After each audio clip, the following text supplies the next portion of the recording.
Buenas tardes a todos, vamos a comenzar nuestra sesión.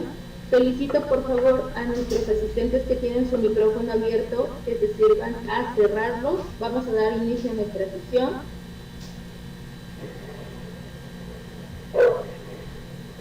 Ante nosotros, como autores de este libro, el profesor Francisco Ramos y el doctor Liberio Victorino Ramos.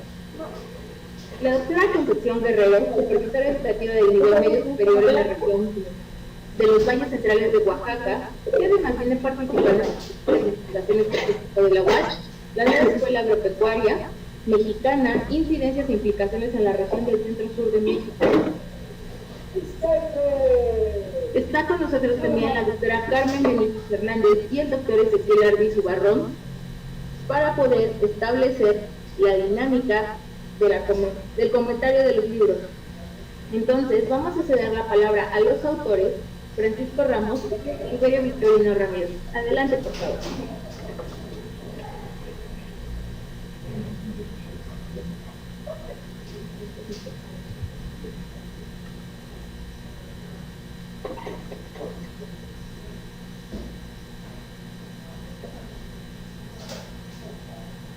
Maestro Francisco, si gusta iniciar con los comentarios del libro, por favor, y presentándolo.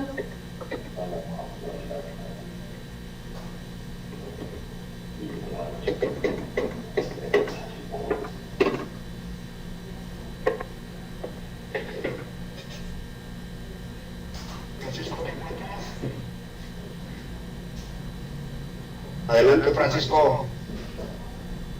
Me aparece conectado, aunque no me aparece su audio activo.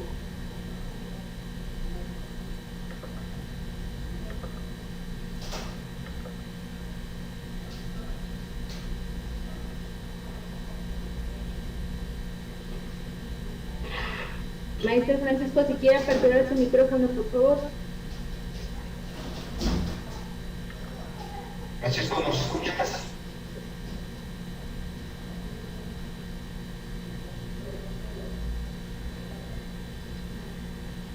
¿Tiene problemas con su micrófono, doctor Liberio? Si gusta comenzar usted. ¿A mí me escuchas bien, Michelle? Sí, sí lo escuchamos, doctor. Bueno, vamos a empezar. Buenas tardes a todos los presentes. Agradecemos su participación, su puntual participación, y sobre todo estamos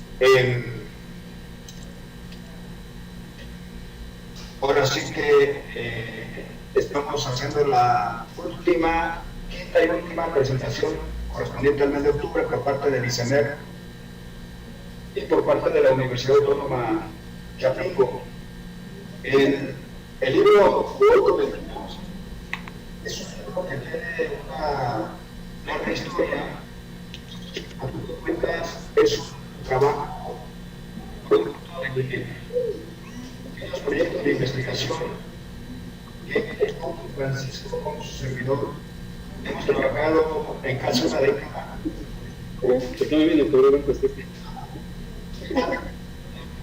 La historia de la Escuela Agropecuaria Mexicana.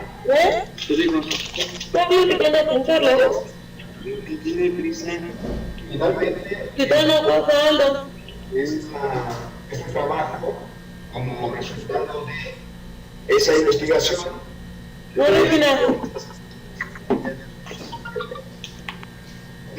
Asistentes, les rogamos por favor que apaguen sus micrófonos. Gracias. Académica española. Y de nuevo En ese año prácticamente todavía había, digamos, álgidos movimientos de profesores que se desarrollan en este nivel educativo en el subsistema de educación medio superior de los centros bachilleratos tecnológicos agropecuarios, centrado en el estado de Oaxaca, pero como decimos en la introducción, se puede generalizar a otras entidades, porque a fin de cuentas la característica de los profesores, las características del medio rural, donde se encuentran estos centros, tienen mucha similitud en cuanto a su nivel de desarrollo económico, social, las carencias en cuanto a un ha sido a un sector de mexicanos que viven de esta cultura. Estamos hablando de nuestro país, en México. Era pensar en los años 70 cuando se declaró ya como centro de activa de poder producir los alimentos en la parte de esas.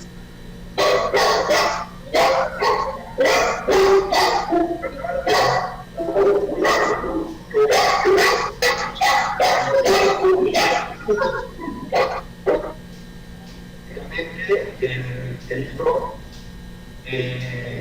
consta de 3 capítulos. El primer capítulo es un histórico. La gran pregunta es si cuenta con dosis de planeación o solamente es coyuntural. Hay una serie de etapas desde la conquista de los europeos, de los españoles en sus países, la idea de la escuela que tenían los aztecas en ese tiempo, y todo el proceso de civilización o el proceso de imperialismo cultural.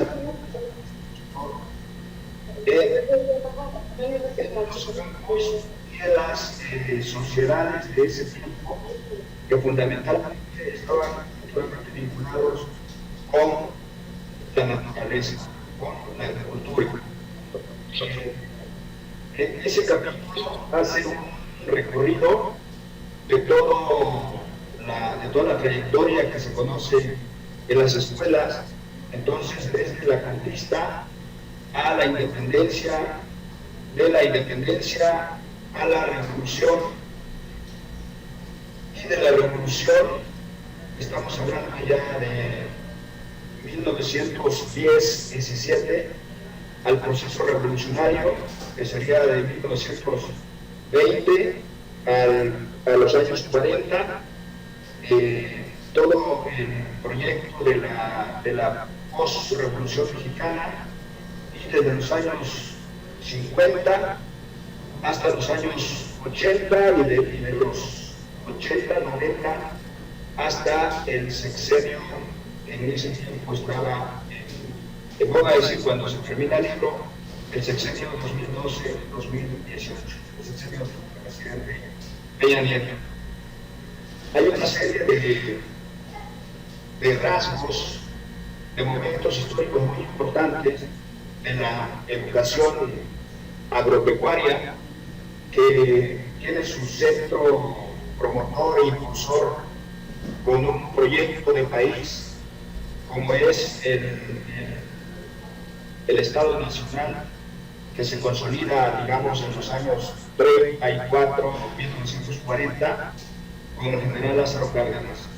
Ahí hay una síntesis muy importante de los distintos intentos por establecer este tipo de escuela, que van desde las misiones culturales, las centrales agrícolas campesinas, hasta las escuelas normales rurales como centros formadores de maestros, que usaron mucho el modelo educativo para consolidar, digamos, lo que se conoce como la consolidación de la reforma educativa de un país que en el contexto capitalista tenía su orientación fundamental hacia el socialismo, con general Lázaro Cárdenas. Ahí prácticamente las escuelas agropecuarias forman los intelectuales orgánicos, los intelectuales como son los profesores, como son los agrónomos de ese tiempo, que participaban al desarrollo científico-tecnológico y del desarrollo social del gobierno mexicano.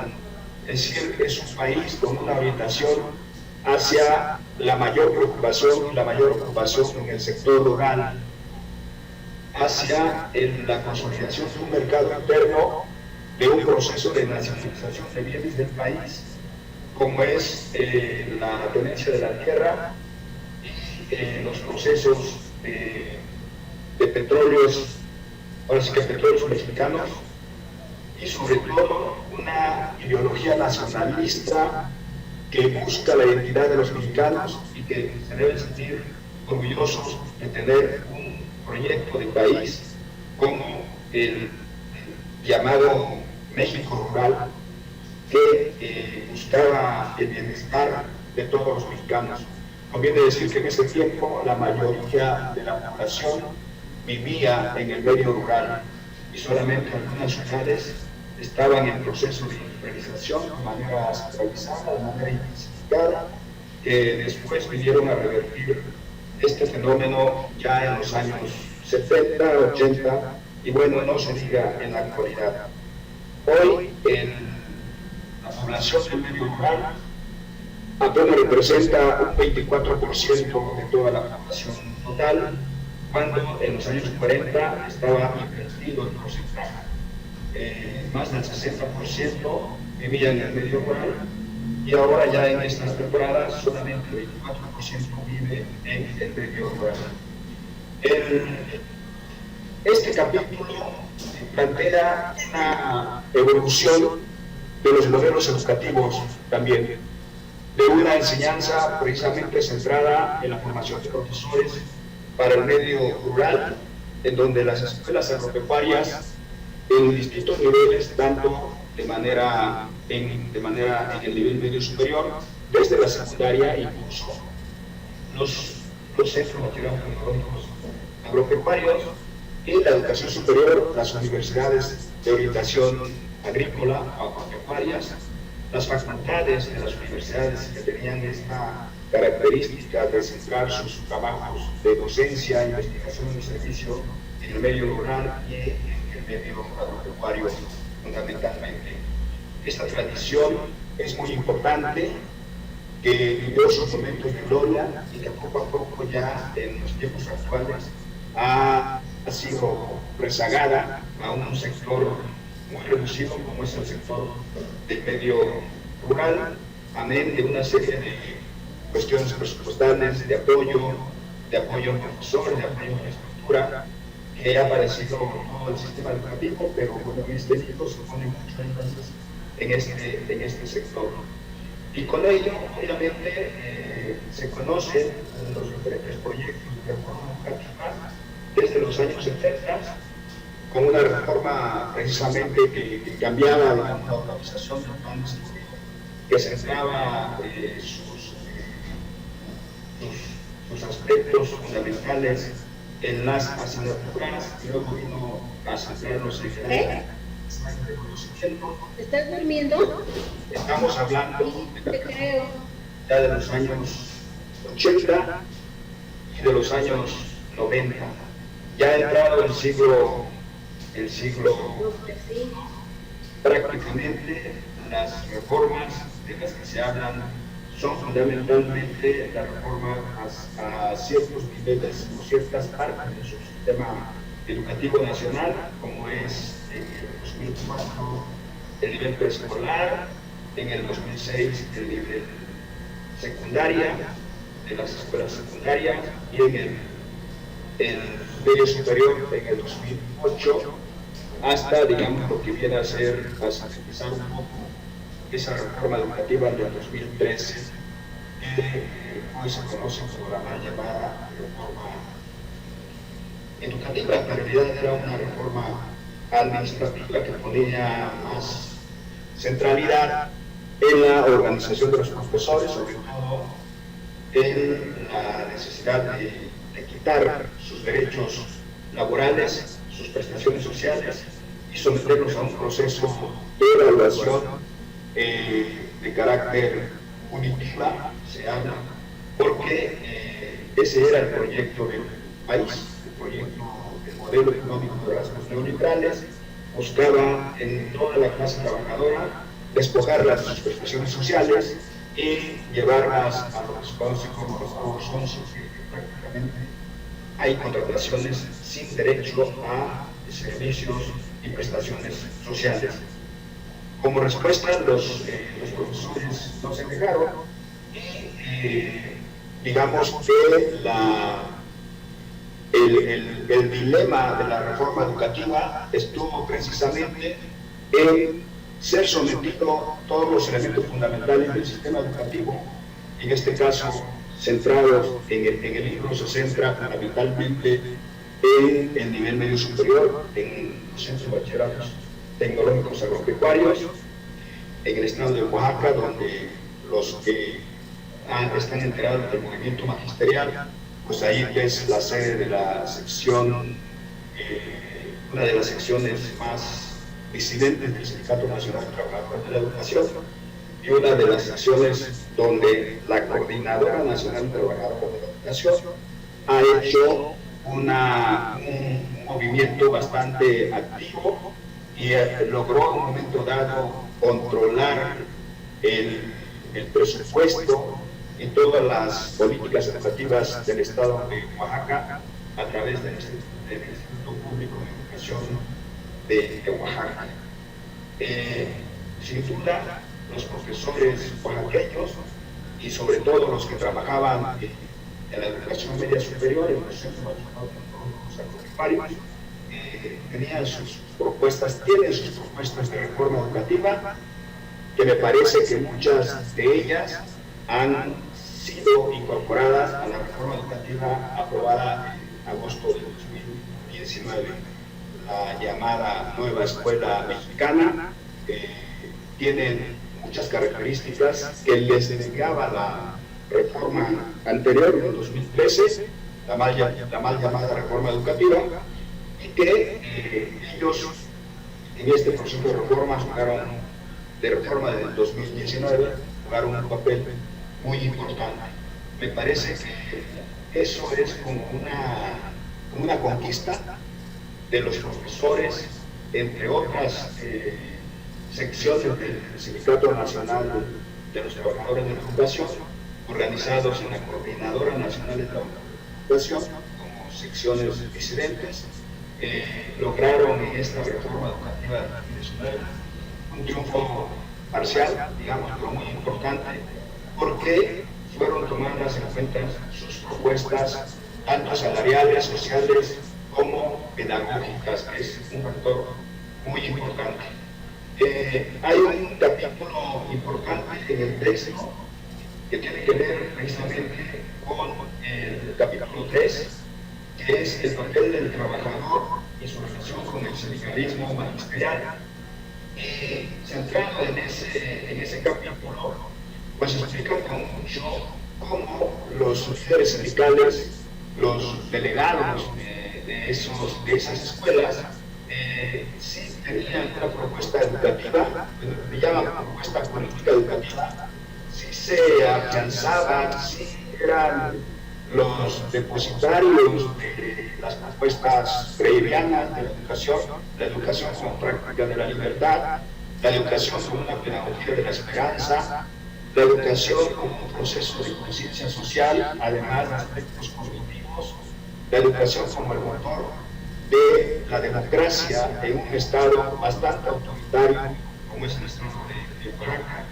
Y ellos plantean precisamente ese proceso de democratización desde la escuela, desde las instituciones educativas, que por cierto están vinculados a los padres de familia, es decir, a los ciudadanos, a los señores, a los trabajadores campesinos, a los trabajadores en general, que viven en ese territorio oaxaqueño. Entonces, la política sindical de la escuela agropecuaria en esa sección, como en otras, se conviene decir de manera intermitente, el caso de Guerrero, la CETEC, la Coordinadora de Trabajadores de la Educación, la sección de Michoacán, la sección de Chiapas, la sección de Tabasco, y en los últimos años, sobre todo en el 2015-16, muchas otras secciones de entidades del norte, casi no tenían muchas propuestas, muchos seguidores en esas delegaciones, en esos estados, lograron en el 2015, lograron parar en un momento determinado la celebración del primer aniversario de los desaparecidos, 43 desaparecidos de la normal de Yotzinapa. Lograron parar casi el 90% de las escuelas en movilizaciones para que se esclareciera ese asunto de los normalistas. ¿Y por qué con ellos? Porque justamente hay una buena parte de los estudiantes que se incorporaron al sistema educativo provenían de las escuelas normales rurales, que eran y todavía siguen siendo muy reprimidas por el gobierno federal, sobre todo por el gobierno de rasgos neoliberales. Entonces, este capítulo 3 es muy importante porque uno puede apreciar cómo los trabajadores académicos o los trabajadores de la docencia en este nivel educativo sí buscaban o sí buscan una reforma radical, un proceso que nos lleve a otro tipo de formación de ciudadanos, no solamente los ciudadanos centrados en la competitividad, en la productividad, con este tipo de características del neoliberalismo, sino que vayan más orientados hacia una educación de calidad, con valores como la responsabilidad, la solidaridad, el empeño en las actividades académicas para su formación. Quiero terminar diciendo que este libro es de los pocos trabajos que se conocen en el sector educativo con esta orientación. Ustedes pueden encontrar muchos trabajos en los centros de investigaciones como el SUBE de la UNAM, por ejemplo, de la Universidad Nacional Autónoma de México, que hablan de muchas políticas educativas, de mucha participación de los trabajadores, pero están centradas fundamentalmente en las organizaciones democráticas del magisterio de la sección 10 de la Ciudad de México. Es decir, como es el centro del país y como aquí están las grandes universidades y grupos muy avanzados de investigadores en este aspecto, pues hay bastantes trabajos de esta naturaleza, como una especie de antropología de lo que sucede con los profesores, ¿sí? Porque es el centro del país, porque es el corazón del país, pero no hay casi trabajos en las entidades de Chiapas, Oaxaca, Guerrero, Michoacán, hechas por los investigadores y sobre todo buscando una alternativa muy que nos oriente las luchas sociales y sobre todo lo que todavía se sigue llamando la reforma educativa alternativa, que sea parte de la identidad de un Estado nacional y en este momento de un cambio de régimen que sea precisamente una educación para el bienestar social. Muchas gracias, aquí le dejaría. Gracias, Giselle, gracias a todos. Muchas gracias, doctor Liberio, por esta exquisita ilustración que nos hace de cada capítulo del libro. Y a continuación solicitaríamos que el profesor Francisco Ramos nos presente también el libro, por favor. Maestro Francisco, el micrófono es suyo.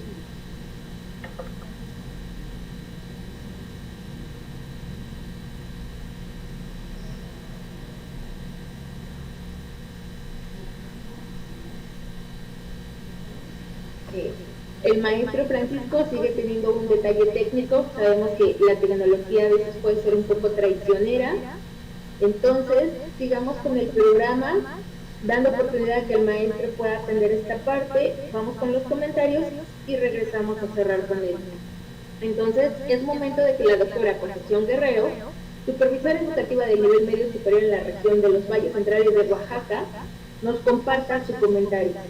Adelante, maestra, por favor, el micrófono es suyo. Ok, muchas gracias. Agradezco mucho esta invitación para hablar del libro de Sociología, Educación y Capital Humano. Este libro es el resultado de una investigación postdoctoral del doctor Francisco Ramos García, revisada, avalada y complementada por el doctor Victorino Ramírez de la Universidad de Chapingo, constituido por 3 capítulos y 609 páginas. Realizaron encuestas a 181 trabajadores y ex trabajadores de la DGETA. La DGETA es la Dirección General de Educación Tecnológica y Agropecuaria, llevados a cabo del 2005 al 2015, lo que representa 10 años de recolección de datos a través de este instrumento en varios planteles de DGETA del estado de Oaxaca, en más de 23 localidades del propio estado y otras más fuera del estado, donde estaban las personas que iban a ser encuestadas. Sin duda, es un trabajo de investigación de campo no menor. De acuerdo a los autores, su objetivo es explicar la historia administrativa, institucional y desde la visión del magisterio, el proceso de conformación, funcionamiento y resultados obtenidos de la Escuela Agropecuaria en el estado de Oaxaca, México, a fin de conocer su pertenencia educativa y de enfoque. En el primer capítulo tenemos la oportunidad de revisar la historia de la educación en México, que va desde la etapa precolombina hasta el presidente Peña Nieto, describiendo el contexto de la escuela y particularizando cómo se ve la escuela agropecuaria en la historia. Y yendo más allá del espacio escolar, colocando en el escenario el papel del campo, su valor en la producción y su realidad en cada etapa histórica, vinculando así la importancia de las escuelas agropecuarias en sus distintos niveles educativos con la realidad del país en cada momento histórico y particularizando al estado de Oaxaca. Así encontramos que en la etapa precolombina el grado de importancia que los gobernantes prehispánicos asignaron a la escuela fue menor. La escuela se desarrolló implícitamente con la agricultura de la milpa, que marcó la pauta del desarrollo de los pueblos. Durante la colonia, las enseñanzas prácticas a la mano de obra indígena se ampliaron con la fundación de 43 haciendas que se convirtieron en escuelas, en donde se transmitían técnicas y tecnologías prácticas agropecuarias reproductoras de conocimientos. Los conocimientos y técnicas locales, esto me parece muy importante y relevante, no fueron valorados ni aprovechados por los colonizadores, mucho menos mejorados, más bien fueron desechados. Sin duda esa fue una gran pérdida. Y así vamos revisando la historia de la independencia y me parece que hay un punto interesante donde dice: los autores nos permiten un encuentro con los inicios de las escuelas agropecuarias, ¿no? Y dice que la primera intención fue en el Colegio Nacional de San Gregorio Texcoco, en el Estado de México, en 1849. A principios del siglo XIX, el 22 de febrero del 54, inició funciones el Colegio Nacional de Agricultura en el edificio de San Jacinto, transformado 3 años después en la Escuela Nacional de Agricultura y convertido desde 1924 hasta la actualidad en la Universidad Autónoma de Chapingo. En Oaxaca, desde 1826, tenemos también una educación agropecuaria precursora a través del Instituto de Ciencias y Artes del Estado de Oaxaca. Contrapuesto a esto, anotan causas de poco crecimiento de la escuela agropecuaria en la etapa independiente, planes de estudios fuera de contexto social y visionario, bajo prestigio social a nivel del oficio desde la colonia, falta de opciones laborales para fomentar la demanda escolar, pobreza económica rural para sufragar los gastos escolares, bajos niveles de estudio para llegar al nivel profesional y, por supuesto, la falta de inversiones necesarias y suficientes y oportunas para este sector educativo. Rescatan del presidente Juárez sus ideas que quedan definidas en el siguiente pensamiento: libre y para mí sagrado es el derecho de pensar. La educación es fundamental para la felicidad social, es el principio en el que descansan la libertad y el engrandecimiento de los pueblos. Interesante es cómo van dibujando los personajes que abordan, hablando de sus características personales y cómo van construyendo la historia de las escuelas agropecuarias y aún de las no agropecuarias que en alguna parte de su historia dedicaron espacio en su currículum a la formación de aprendizajes sobre la agricultura. Paralelo a esta revisión que están haciendo de la evolución de la escuela agropecuaria, hacen una crítica a las políticas públicas sobre el desarrollo del campo. Cada periodo presidencial es visto desde esta óptica, es decir, van vinculando el proceso de las escuelas agropecuarias con políticas de cada presidente, la situación del campo y su productividad y la relación con los productores. Así, para 1956 la escuela agropecuaria estaba en construcción a través de la EPA, se amplía al medio rural mexicano como un paliativo con la creación de las primeras brigadas agrícolas del país. Pareciera ser que en toda esta historia que ellos van planteando de los diferentes presidentes hay un reciclamiento de las políticas públicas. Por ejemplo, Adolfo López Mateos organiza la educación media superior y da la responsabilidad de creación al técnico medio, y aparecen las carreras de agricultura ya separadas de los institutos tecnológicos regionales. Gustavo Díaz Ordaz, en 1967, después, con la presión social que era previa al movimiento del 68, inicia la construcción de la educación agropecuaria en el país. Hay mucho énfasis en Luis Echeverría Álvarez como presidente, porque parece ser que él sí fue como muy incisivo en el tema de las escuelas agropecuarias, porque integraron en la DGETA todas las escuelas tecnológicas agropecuarias. El impulso de la educación agropecuaria para el medio rural de nivel básico no tuvo precedente, se fortalecieron y ampliaron las zetas, muy exitosas por su enfoque y prácticas, por lo que su número pasó de 22 a 842. Todos los niveles educativos fueron del perfil agropecuario fueron agrupados en la DGETA. Esta misma fuerza de presión hizo que aparecieran los institutos tecnológicos agropecuarios, con los que se cierra el círculo del emporio educativo agropecuario.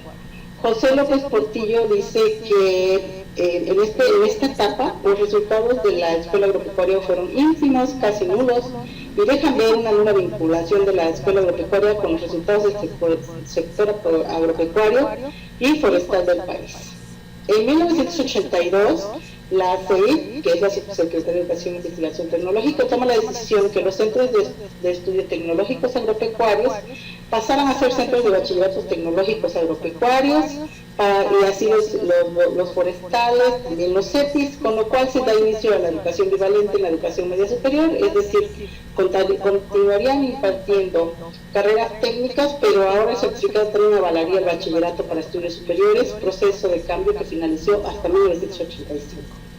En el caso de la matriz, la decisión de funcionarios y el trabajo entregado de directores y profesores en las escuelas, facilitaron la puesta en marcha de la estrategia con extensiones educativas para llevar la escuela agropecuaria a los lugares más recónditos del país. La DGETA llegó a crear 150 extensiones educativas. En el caso de este presidente no fue considerado ni prioritario fortalecer el sistema educativo agropecuario. Y bueno, así sigue con Carlos Salinas, Ernesto Zedillo, Felipe Calderón, Enrique Peña, Fox, etc., ¿no? Y sigue diciéndonos cómo cada uno de ellos participa en esta construcción de las escuelas agropecuarias. En el capítulo 2 habla de una parte muy interesante que es la educación no formal en Oaxaca. Nos ilustran sobre las brigadas en el estado, dándonos una cátedra de la historia de las brigadas, estimando la existencia de al menos 36 brigadas, de donde surgen otro tipo de brigadas a las que llaman betas. En 1990 la DGETA fusiona los dos tipos de brigadas que existían para estructurar 125 para el desarrollo rural, con la finalidad de proporcionar asesoría técnica educativa con calidad y pertinencia a docentes, así como fortalecer el logro de los aprendizajes teórico-prácticos de los alumnos a través de la vinculación con los sectores social y productivo del entorno de las escuelas, que permite mejorar las condiciones del bienestar de la comunidad y coadyuvar el desarrollo rural integral y sustentable del campo mexicano. Y de ahí ellos nos comentan que había dos proyectos para capacitar al personal que ingresaría a la DGETA como personal docente.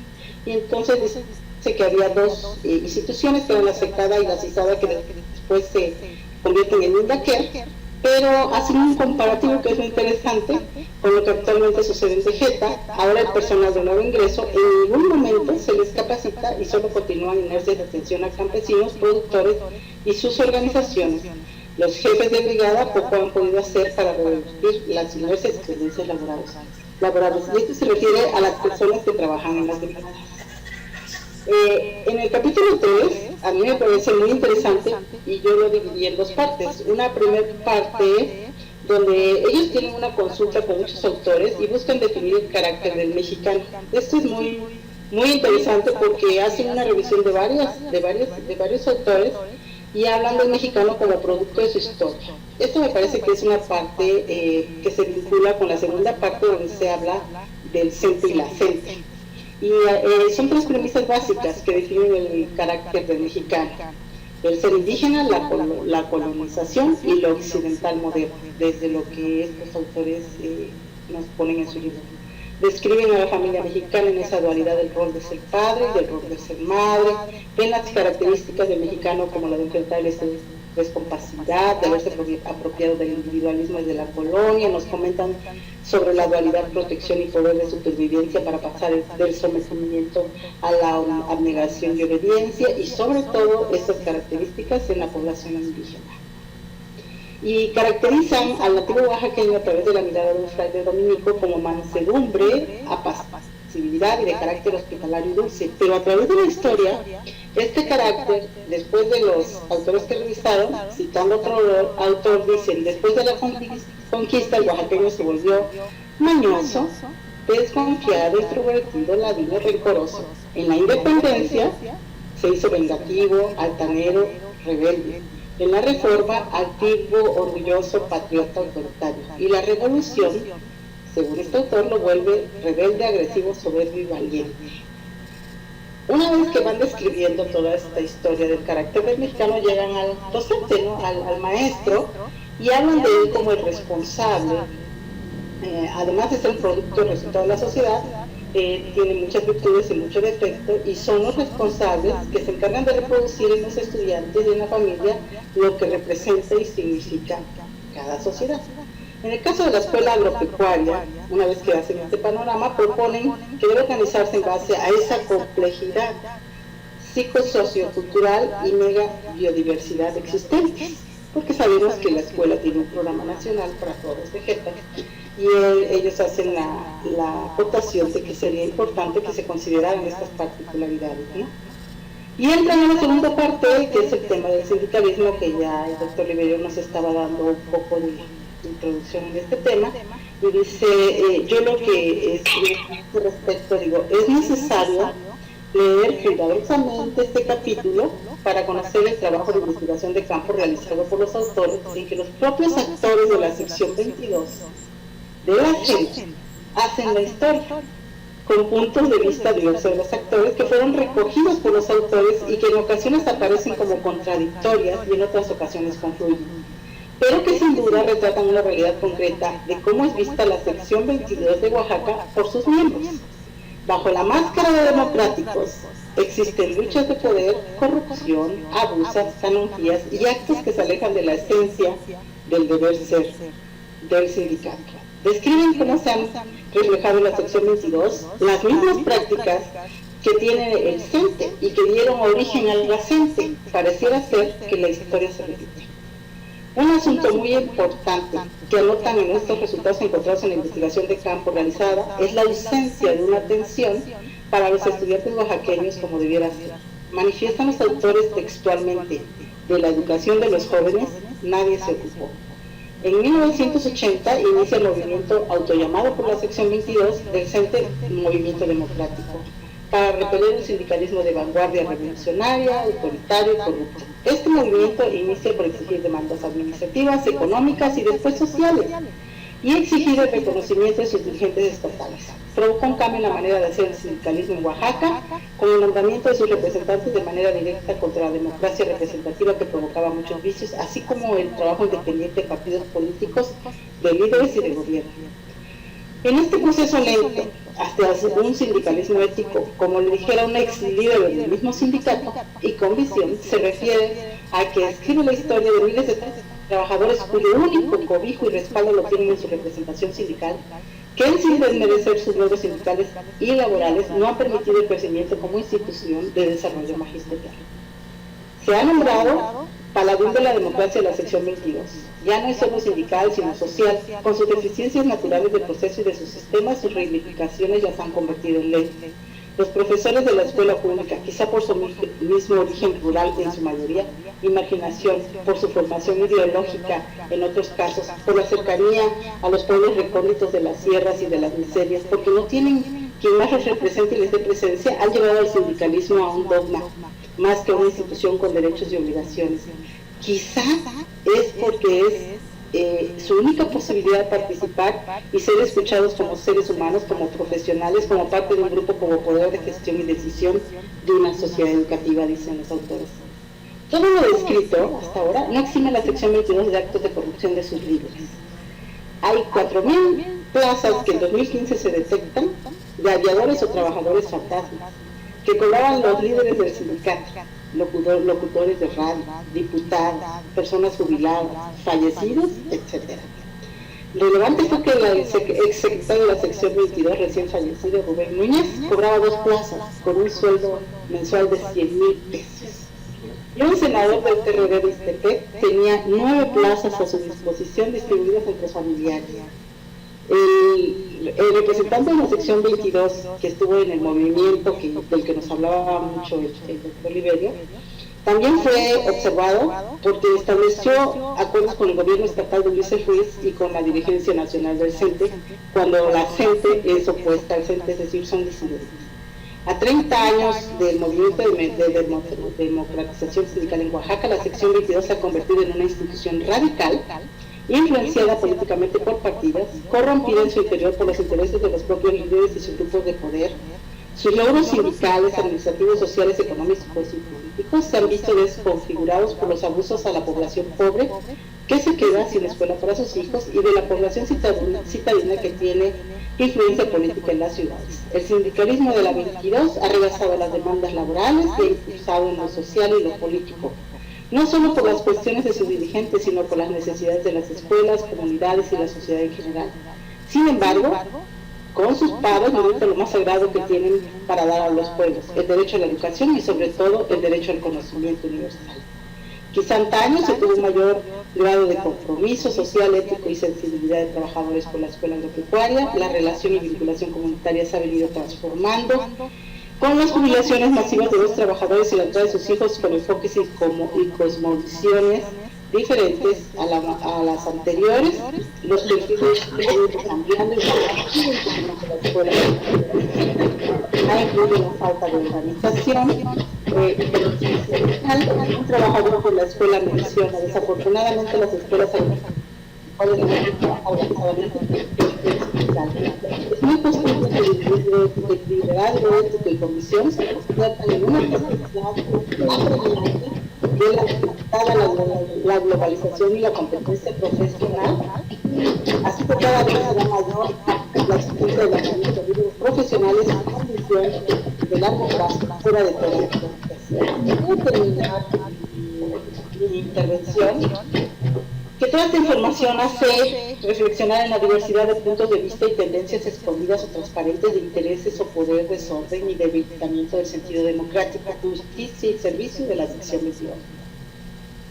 Para finalizar mi intervención debo invitarles a leer este libro que permite ver un retrato hecho con mucha valentía, pues para quienes no conocen el contexto sindical de Oaxaca, escribir lo que este libro dice puede resultar muy peligroso en la vida laboral y personal de quien se atreve a hacerlo.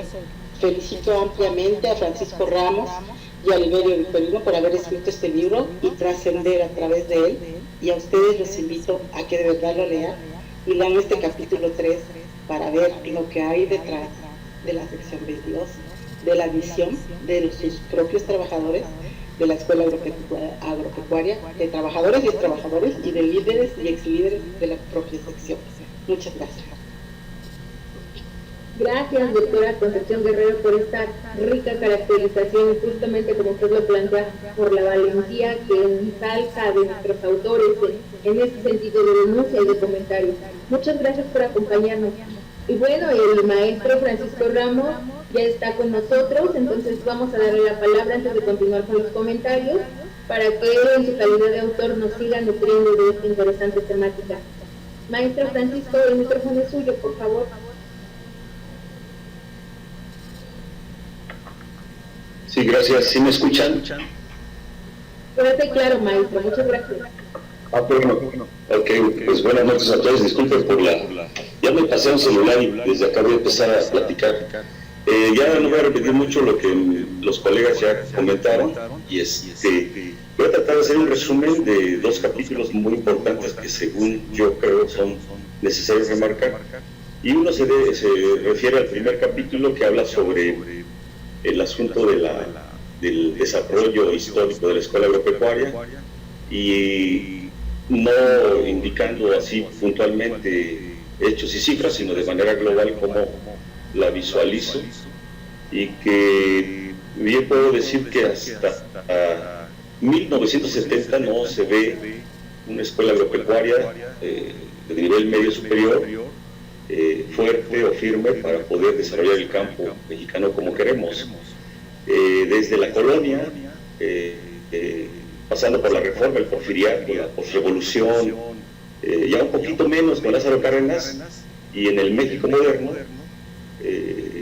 no se aprecia que esta escuela agropecuaria haya sido construida bajo un enfoque de desarrollo rural o de desarrollo de la gran cantidad de productores que existen en el país, y se ha enfocado mucho a cuestiones más empresariales, más de grandes empresarios, de terratenientes o de enfoques hasta etnocéntricos, como se dio en la colonia. Los campesinos indígenas de ese momento pues desarrollaban su educación a través de su práctica cotidiana, ¿verdad? Como muchos aprendimos que somos hijos de campesinos de esa forma, yendo a trabajar al campo, ¿verdad? Sembrando, cosechando, desgranando, etcétera, etcétera.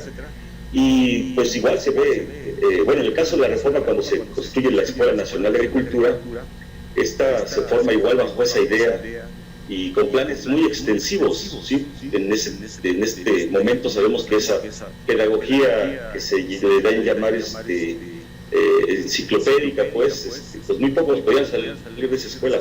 Lo comenté en el anterior libro que presentamos. Y bueno, en el porfiriato pues se fue todo las escuelas que estaban formándose hacia las haciendas, formar técnicos para que fueran a resolver los problemas técnicos a las haciendas, ¿verdad? Y seguían los campesinos sin ninguna opción más que el propio conocimiento milenario que se venido formando siempre. Aún en la posrevolución, ya con Madero, con Carranza, con Obregón, todos ellos, Plutarco Elías Calles, Pascual Ortiz Rubio y Abelardo Rodríguez, pues aunque se formaron escuelas, pero todas eran para los grandes productores agropecuarios, ¿no? Madero así lo hizo, Carranza también, que eran terratenientes, igual que Obregón, terratenientes, eran burgueses, les llama por ahí un autor. Entonces, pues su idea era, como Álvaro Obregón, por ejemplo, que estuvo en Estados Unidos y aprendió técnicas, ¿no?, para sembrar, no recuerdo bien si garbanzo, y Osorio, no recuerdo bien, y se trajo esas técnicas para México. Entonces, cuando fue presidente, pues quería lógicamente implementar esas técnicas. Ya, insisto, llegamos a la época del México moderno, con Cárdenas, y es cuando se fundan las escuelas regionales campesinas y se reestructura la ENA, la Escuela Nacional de Agricultura, y se empieza a hacer todo un proceso de extensionismo rural, que es cuando cambia un poquito el enfoque hacia pequeños productores. Recuerden que Cárdenas instala, bueno, desde antes un poquito, Abelardo Rodríguez también, la escuela socialista. Cárdenas la formaliza a través de la reforma del artículo 3º y de su ley reglamentaria. Sin embargo, no funcionó, hubo problemas ahí, la iglesia tergiversó ese enfoque socialista, que hasta ahorita ustedes habrán leído que hay mucha gente que sigue confundiendo el comunismo, ¿no? Todavía sigue habiendo esa situación. Imagínense, hace, ¿qué les gusta?, 60, 70 años. Y bueno, llegamos ya así rápido para avanzar en otro tema, hasta Luis Echeverría, que yo comento en el libro, que es el que da cohesión a través de los agrónomos que había en ese momento y de la visión también que tuvo el secretario de Educación Pública. Se me olvidó su nombre, este señor oaxaqueño, tuxtepecano, gobernador de Oaxaca también 2 años, y luego se fue de secretario, y él empieza con agrónomos de las secretarías del campo a formar esta gran escuela que le llamo yo polos educativos. Había escuelas secundarias agropecuarias, había de educación media, de bachilleratos, pues, había tecnológicos agropecuarios y había posgrado agropecuario. Estos emporios educativos se instalaron en zonas muy estratégicas de todo el país. En Oaxaca se hicieron 3 emporios ¿verdad? Donde había todas esas escuelas, y aparte habían otras regiones, claro, pero no en ese nivel de esas 4 formas que les pongo escalonada. Y ya en el México neoliberal, que empieza con López Portillo hasta Peña Nieto, pues lo que se trató fue de desmantelar la escuela agropecuaria. Sí, yo así lo considero, no tengo los datos, pues ahí están en el libro, y les voy a mencionar unos ejemplos. En 1978, José López Portillo transforma las escuelas secundarias agropecuarias en escuelas secundarias generales, pierde la visión, y sí entrevistamos a varias personas que estuvieron en esas escuelas y aprendieron mucho. De verdad que aprendieron muchísimo y fueron a ayudar a muchos productores porque ellos eran hijos de los campesinos. Con Miguel de la Madrid en 1988 se empiezan los tecnológicos agropecuarios a transferir, a quitarse de la Dirección General de Educación Agropecuaria y se mandan a la Dirección General de Educación Superior. Con Fox modifica la ley de educación, modifica la ley está, y los citas ya lo saca completamente de la famosa DGETA. Y con Peña Nieto pues finiquita la DGETA, aunque ahorita hace una semana, 2, este nuevo gobierno vuelve a instalar la DGETA. Y eso no solamente, eso significa un enfoque, pues la DGETA no es cualquier cosa, pues aunque nada más su nombre pareciera, pero trae todo un enfoque, un bagaje histórico que no podemos olvidar. Esa sería mi presentación por parte del tema primero. Ahora voy a hablar muy rápido de sindicalismo, si te tengo por unos minutitos todavía. Y el sindicalismo, como ya también comentaron, sobre todo la doctora María Concepción, ya ven que empieza por los problemas, ¿sí? Los humanos son muy complejos. Entonces, se empieza a dar la revolución industrial en los países europeos y surge la empresa industrial. Empiezan a traer a muchos campesinos y artesanos que se convierten en obreros y empieza a haber anomalías en las empresas, los abusos que siempre hay del poder. Yo también con la doctora Conchita estamos tratando de entender un poquito algo sobre la animalidad del ser humano, se llama. Algún día a ver si sale algo al respecto.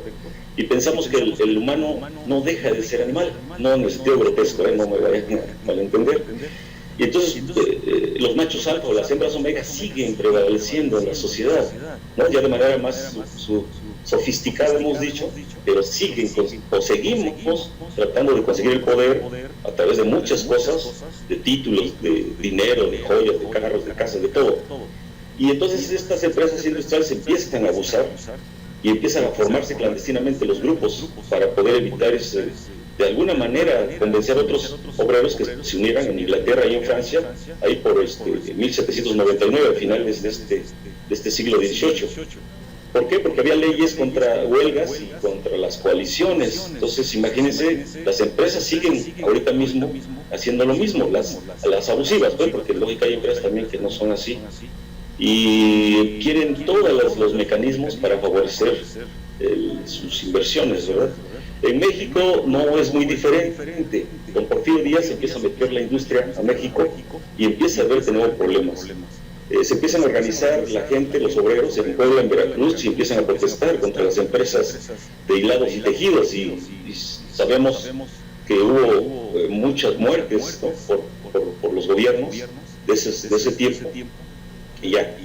Con Madero, pues muy poco se trabajó sobre el sindicalismo, aunque él creó un departamento del trabajo y se estableció una comunicación muy directa con la Casa del Obrero Mundial. Y gracias a ello formaron los batallones rojos. Ahí, creo yo, empieza a darse el sindicalismo corporativo. Y ahí tendría válida una pregunta de que si era bueno ese sindicalismo corporativo que se diera, pues, porque ustedes saben que estamos en pleno movimiento revolucionario y Carranza fue todavía más vivo, ¿no? Porque firmó pactos con los obreros y creó legislación obrera para proteger al sindicato y darle privilegios en compuestos públicos. Ahí también empieza a desconfigurarse la visión original de los sindicatos, ¿verdad? Y, insisto, se da un sindicalismo corporativo que habría que analizar, insisto, si es bueno o es malo, o si fue bueno o malo, pues. Y luego en 1918 con Luis Napoleón Morones, que él fue un obrero muy participativo, llegó a ser diputado y secretario de la Industria y Comercio con Calles, establecen la CROM, la Confederación Regional de Obreros de México, y entonces empiezan a crear instituciones o organismos para configurar más un cuerpo sindicalista, pero que tampoco pudiera a lo mejor reprochar todo, ¿verdad? Y así me va a pasar rápido hasta cuando se da con Plutarco Elías Calles el poder absoluto, que él estuvo 4 años como presidente, pero ya ven que gobernó todavía un poquito más, 6 años más, un poquito, y lo tuvo que sacar Lázaro Cárdenas porque no dejaba este señor Calles del poder que tenía sobre todos, y no se diga sobre el sindicato. Lázaro Cárdenas pues ya fue más benevolente, vamos a llamarle así, quiso revitalizar el sindicalismo, pero no sé también si fue bueno o malo, pero creó la CTM, creó la FEDSE, después creó la CNC, ¿verdad? Y se empiezan a corromper estas organizaciones, empieza a haber cacicazgos y un control muy férreo, que ustedes han de saber que la CNC hasta ahorita todavía, creo que está ahorita ya en agonía, pero hubo un control muy férreo del campesino y que con dádivas pues no han hecho producir el campo. El campo sigue, creo yo, pues descapitalizado, y yo creo que sí está muriendo porque ya los jóvenes están saliendo de los pueblos y nos hemos salido, ¿no? Yo mismo ya no regresamos. Con Ávila Camacho, bueno, se corporativiza la CTM y con Torres Bodet, imagínense, se funda el sindicato, el CENTE. O sea, ¿cómo? Porque había muchos sindicatos, se crearon muchísimos en todo el país y había una gran problemática para poder dar respuesta. Entonces lo que hace este señor es pues en una agrupación como un sindicato, agrupar a todos, ¿verdad? Y ya llegamos a Luis Echeverría, empieza a haber ya con tanto control del líder sindical que exigían mucho, y entonces él desplaza al líder nacional del CENTE, Jesús Robles Martínez, y ¿a quién creen que pone? Pues a Carlos Compitud Barrios, que lo ubican, que es un líder vital, también fue muy fuerte, y lo tuvo que quitar también Carlos Salinas de Gortari. Entonces se fue corrompiendo el sindicato, se fue malentendiendo la visión del sindicato y empezaron a llegar gentes, y siguen llegando gentes, a muchos de ellos, que no tienen visión, ¿no? Como que quieren cogerse el poder, por el poder, el dinero, corromperse, canojías, y en el sindicato de maestros no puede pensarse otra cosa. Hubo desde corrupción hasta pedir favores a los maestros para que pudieran darles cambios de zona, plazas, mucho problema de la corrupción. Y llegamos entonces al momento de 1980 en Oaxaca, que por eso se configura la CENTE, o la sección 22 democrática. Antes todas las secciones eran vanguardistas. Carlos Compitud Barrio creó esa organización Vanguardia Revolucionaria, pues para el control. Él se hegemonizó y él era el líder, se volvió líder vitalicio, así se puso él mismo en una reunión. Y por un juego mal jugado, una decisión mal jugada, él mete en un congreso a una planilla, entre comillas, de unidad, y empiezan a generarse la grilla, los problemas. Entonces ya no se pudo parar esa bronca, ese problema es ese. Y les digo que Carlos Salinas de Gortari entonces interviene y quita a este señor, que le iba a hacer sombra, claro, y al otro señor petrolero, creo que le pidan la quita o le llaman, y lo metió en la cárcel. Entonces Salinas también jugó un juego malévolo ahí como para también controlar, y a través de él controlar también a los maestros. ¿Y a quién creen que mete? Pues a Elbester Gordillo, también famosa maestra por su prepotencia, por sus vicios, por sus riquezas, por todo eso que ya sabemos que hizo, y que bueno, ya salió absuelta, ¿verdad? En 1981 se complica el problema porque asesinan al profesor Misael Núñez Acosta. Era un profesor muy aguerrido, creo que del Estado de México, era un profesor muy luchador, y pues lo mataron. La CENTE, con C, señala que fue vanguardia revolucionaria, y se han un conteo ellos de llevar 150 asesinatos de maestros por exigir democracia, justicia, ¿no? Y bueno, en Oaxaca, insisto, regresó por un problema de pagos que le tocó a José López Portillo, porque él empezó a hacer la descentralización administrativa de la SED y se les complicó. Y en Oaxaca, pues la mayoría de trabajadores somos maestros. Entonces imagínense, dependemos de ese salario pues, para vivir, comer. Entonces sí aguantaron unos meses, unas semanas, perdón, pero unas quincenas, pero finalmente se desbordó. Y como en ese tiempo, insisto, era vanguardista la sección, pertenecía al partido oficial, pues no hicieron caso, porque pues, los gobernantes eran como reyes, o algunos se siguen considerando hasta reyes, ¿no? Diputados se sienten reyes, todos se sienten virreyes, y no podían molestarlo. Entonces todas las marchas que se hacían tenían que ser alabando a las políticas públicas, ¿no? Todo era bueno, todo era bien, pues no había problema. Y los maestros disidentes, que ya ven que aquí abundan en Oaxaca, se formaron en la colita porque no los iban a dejar. Y ahí empezó toda la rebundia, mandaron a la policía, los golpeó y de inmediato se organizaron en la tarde, formaron comités de todo tipo, formaron una coordinación de los valles centrales, comités de escuela, de zona, coordinaciones regionales, brigadas de difusión, y empezaron todo un movimiento sindical usando a los valores de muchas cosas, ¿no? Corrupción, venta de plazas, etcétera, etcétera. Y volvió un problema político. Sí, es decir, ya no era nada más el problema de que me paguen y ya me calmo, no. Queremos cambiar a todos los líderes y lo lograron. Hubo represión, hubo muchos revanchismos y el político se volvió un problema social, porque entraron padres de familia, entraron partidos, y esta es la historia del sindicalismo.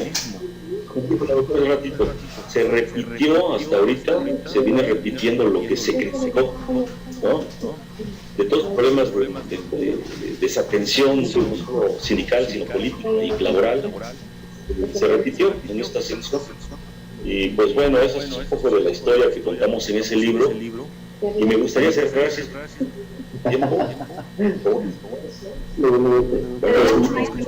Le pedimos al compañero Alexis Quintero que se el micrófono. Y comento al final, bueno, en una parte del texto del libro que hay mucho exceso de control político, ¿no? En los humanos. Hay muchas omisiones y corrupciones, no solo sindicales, sino laborales y administrativas. Tenemos una práctica y resultados educativos pues ínfimos, que pues ahí vamos en la lucha por encontrar mejores pedagogías para que aprendan mejor los jóvenes. En todo ese proceso de desarrollo humano, no sé si nomás mexicano o oaxaqueño, existen muchas omisiones sistemáticas, les llamé yo, que prevalecen en todo el país como una enfermedad altamente virulenta que se extiende en todo el sistema educativo y sindical. Entonces podemos encontrar razones importantes en la propia condición humana de lo que representa el sindicalismo genérico en su etapa actual. Se pueden enunciar 4 factores teóricos que homogenizan el actuar sindical, y no solo magisterial, sino de todo. 1. El sindicalismo es un sistema social que forma parte de un sistema mayor, que es el sistema de la sociedad humana. 2. La sociedad humana se ha erigido como una congregación social suprema. Ya ven que los egocéntricos somos los humanos, porque nos estamos acabando el planeta, ¿no? Y desapareciendo especies, y todos estamos contaminando, pues. Entonces está conformada por congregaciones diversas, ya sea el país, las razas, los credos, las religiones, los organismos económicos, las empresas, etcétera. Hay muchos entes, pues. 3. Toda congregación social se ha convertido en la mejor estrategia de las masas por la defensa interna o externa de sus intereses, ¿verdad? Por ejemplo, yo estoy congregado en un sindicato, yo estoy congregado en un fraccionamiento, yo estoy congregado. Tenemos que congregarnos porque el humano tiende al abuso, el humano tiende al poder y no se para, pues sigue hasta que alguien sale por otro líder y lo calma, ¿no? 4. El accionar de una congregación social es directa y proporcional del grado de vulneración de sus intereses. Es decir, si me están quitando, imagínense la venta de plazas, que cuánto puede ser, ni idea tengo, y pues mucho dinero empiezo a repelar. Toda acción de vulneración retroalimenta históricamente los mecanismos de defensa, haciéndolos más complejos y más exigibles. Eso es lo que comentamos, colegas, en el libro. Como dice la doctora, los invitamos a leerlo. Está en electrónico, creo, doctor Liberio. Y pues eso sería toda mi participación. Muchas gracias. Ya aquí en el cel ya no pude verme, creo, sí, no estoy viendo con usted. Gracias. Sí, sí se ve, maestro. Muchas gracias por este libro tan exquisito, insisto. Un poco de denuncia, un poco de historia y otro poco de muchos aprendizajes sobre la educación media superior del país.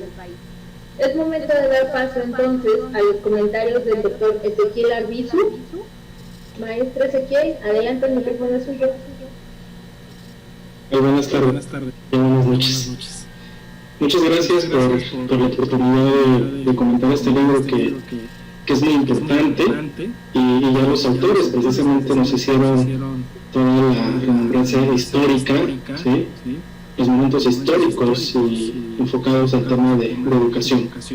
Pues bueno, este libro es el resultado de reflexiones teóricas, ¿sí? Vivencias con estudiantes, profesores de instituciones de educación media superior en el ámbito agropecuario, y precisamente está mostrando resultados de procesos políticos, de enseñanza, aprendizaje en el medio rural mexicano, desde la época precolombina hasta el sexenio presidencial de Enrique Peña Nieto, ¿no? Que sería en el 2018. Y bueno, ya estamos en un parteaguas, en otro sistema de gobierno.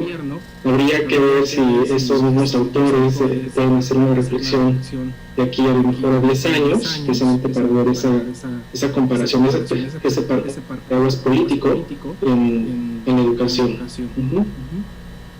Bueno, este libro del doctor Liberio y Victorino Francisco Ramos también es muy estructurado en momentos históricos, cambios estructurales de la escuela agropecuaria. También está tocando los temas de gestión comunitaria, una visión institucional en la instalación de dicha escuela, ¿sí? Y bueno, pues además de las cuestiones políticas que ya comentó el autor, entre el trabajador y su relación con el sindicalismo, ¿no? Que ha tomado mayor relevancia ahora que creo que no sé si va a ser diputado o va a ser representante del nuevo partido, el Baester, ¿no? Entonces yo creo que va a retomar un papel bastante interesante en la política de educación. Y bueno, pues este libro también hace un planteamiento general, ¿sí? Y lo relaciona a interrogantes relacionadas a la construcción de la escuela agropecuaria, y hace precisamente una pregunta: que si esta construcción de la escuela agropecuaria es resultado de una planeación o coyuntura, ¿no? Precisamente ayudando a entender la organización y la planeación educativa nacional agropecuaria y el sindicalismo magisterial. Entonces, aquí va a entender este libro, pues que no puede existir una sin la otra, ¿no? Si existe la educación nacional agropecuaria, también está de manera implícito y explícito el sindicalismo magisterial. Y bueno, pues la región de estudio, en unos capítulos son las escuelas agropecuarias del estado de Oaxaca, a fin de conocer la pertinencia educativa y de enfoque. Bueno, en el capítulo 1 voy a hacer algo muy general, porque bueno, ya lo comentaron los autores. Pues hace un recorrido básicamente relacionado a la educación agropecuaria del nivel medio superior en sus etapas precolombinas, en la reforma, revolución por revolución y los tiempos modernos. Entonces aquí, por ejemplo, en la época de posrevolución se promueve la creación de diversas formas de enseñanza, ¿no? Que podrían ser las misiones culturales rurales, la misma Escuela Normal Rural de 1926, la Escuela Antonio Narro, hoy conocida como la Universidad Autónoma Agraria Antonio Narro, ¿sí? Y bueno, las misiones culturales estaban precisamente formadas por grupos pequeños de maestros itinerantes que reforzaban a los maestros de las comunidades rurales con cursos intensos, pero cortos, de aplicación práctica en cuestiones de agricultura, de pequeñas industrias, cultura física y educación social con un plan de trabajo muy definido, ¿no? Entonces aquí se crea la dirección de misiones culturales dependiente de la sede. Bueno, también en 1926 se crearon las primeras escuelas normales rurales, y estos funcionaron como espacios habilitados de haciendas, piratas de iglesias, conventos, ¿sí? No como ahora las conocemos, sino ahí fue sus inicios. y esas escuelas se desempeñaron como internados. Y a los estudiantes se les preparaba pedagógicamente con conocimientos prácticos en agricultura y en actividades pecuarias. También en oficios e industrias rurales, con el fin de promover precisamente el ingreso el progreso de las comunidades. La Universidad Antonio Narro, desde su creación, tuvo un enfoque educativo social y un método mixto, con influencia europea y norteamericana. Otro momento importante que resalta el libro es la crisis de 1982, que precisamente los egresados de estas escuelas agropecuarias se enfrentaron a una nueva realidad, ¿sí? Y precisamente esta crisis motivó a ser más creativos e innovadores. Pues a raíz de este suceso, en 1985, los planes de estudio se modificaron. Y el resultado fue la creación de un técnico agropecuario integral capaz de autoemplearse, con capacidad para entender y realizar procesos productivos complejos, en temas relacionados a la comercialización, a la administración, a los aspectos sociales y ecológicos, y así impulsar cultivos y especies regionales. Bueno, entonces los proyectos productivos estudiantiles serán estrategia para el desarrollo del sector rural. Durante los sexenios de Vicente Fox y Felipe Calderón, relacionaron la calidad educativa y el desarrollo de competencias al trabajo y la intervención con el sector productivo. Entonces, al parecer, se está siguiendo esa misma línea. Todavía no hay algo que haga lo contrario a estas políticas de Vicente Fox y Felipe Calderón. Entonces habría que ver de aquí al 2030 qué pasa con estos egresados de las escuelas agropecuarias del medio rural. Y bueno, pues el capítulo 2 aborda las relaciones sociales y productivas entre la escuela y las distintas regiones agrícolas y productivas de Oaxaca,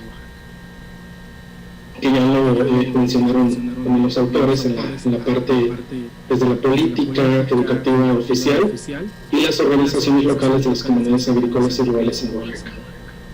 Este apartado, ¿sí?, inicia con la pregunta: ¿es necesaria la escuela agropecuaria en Oaxaca?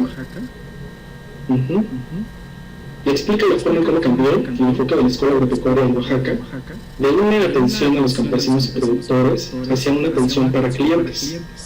Ahora ve al campesino como un productor de alto rendimiento que solo requería de insumos y maquinaria para despegar. Es la concepción dominante de los centros de bachillerato tecnológicos agropecuarios. Entonces es una crítica que se hace. Habría que ver si hay un cambio de política en este objetivo y meta de estas escuelas. Y bueno, pues otro tema interesante es la institucionalidad de la masonería en las actividades de las personas que jugaban cargos de mandos en los directivos. Este también es un relato por parte de los autores y nos hacen una descripción de la importancia del objetivo de los masones en ese ámbito. Y bueno, los cursos están orientados a enfatizar su misión: nunca separarte, siempre estar unidos. Era su eslogan de este grupo de los masones. Y bueno, entonces había una alta influencia en esta región. Bueno, es un trabajo interesante que es profundo e histórico sobre la formación, desarrollo desde la educación agropecuaria del país. Las sociocultura del oaxaqueño explican la forma con su medio, cómo lo explica en la escuela, en la administración y en el sindicalismo. Debe fingirse el otro. Entonces también ya la maestra había comentado algunas características de los oaxaqueños que son muy particulares, ¿no? Al parecer es otro México, pero que finalmente siempre están en luz de sus derechos y precisamente se caracterizan por la parte sindical. Pues este sería un comentario muy general. Voy a leer este libro muy interesante. Si quieren ver la parte histórica, que ha sucedido incluso hasta este tiempo, de todos los momentos de cambio, y habría que ver qué va a pasar en los próximos 10 años con la política educativa del país. Muchas gracias al doctor Ezequiel por estos comentarios sobre el texto. Le pedimos por favor a nuestros asistentes que mantengan sus micrófonos apagados, nos apoyen con eso. Hemos tenido detalles técnicos, boletos y fallos. Por favor, a la etiqueta que está como Roque de Jesús Restrepo, le pedimos que mande el micrófono. Antes de darle la palabra a la doctora Carmen, me permito pedirle también a nuestros asistentes que se están registrando que por favor coloquen un correo electrónico para hacerles llegar su constancia, y también a todos los asistentes a partir de chat pueden establecer comunicación con nuestros autores y nuestros comentaristas para la sesión que viene más adelante de comentarios y preguntas. Entonces, insistimos por favor en que mantengan apagados sus micrófonos a los compañeros que lo tienen abiertos. Bien, y es momento de que la doctora Carmen nos comparta su comentario respecto al libro. La doctora Carmen Benítez Hernández nos va a hacer también un recorrido por los capítulos El sindicalismo y esta educación media superior agraria que nos han estado compartiendo nuestros autores. Adelante, doctora Carmen, el micrófono es suyo. Muy bien, pues muchas gracias. Pues primero, buenas noches a todos. Es un gusto poder comentar este libro del doctor Liberio Victorino y el doctor Francisco Ramos. Sin duda un libro muy interesante que ya mis antecesores comentaron y que bueno, pues es una amplia investigación que pues estamos hablando de más de 600 páginas en estos 3 capítulos por ahí que ya creo que comentaron ampliamente mis antecesores. Quiero ser un poco breve, voy a tratar de serlo, ¿verdad? Para ya no ser repetitiva con toda esta cuestión. Voy a compartir aquí mi pantalla.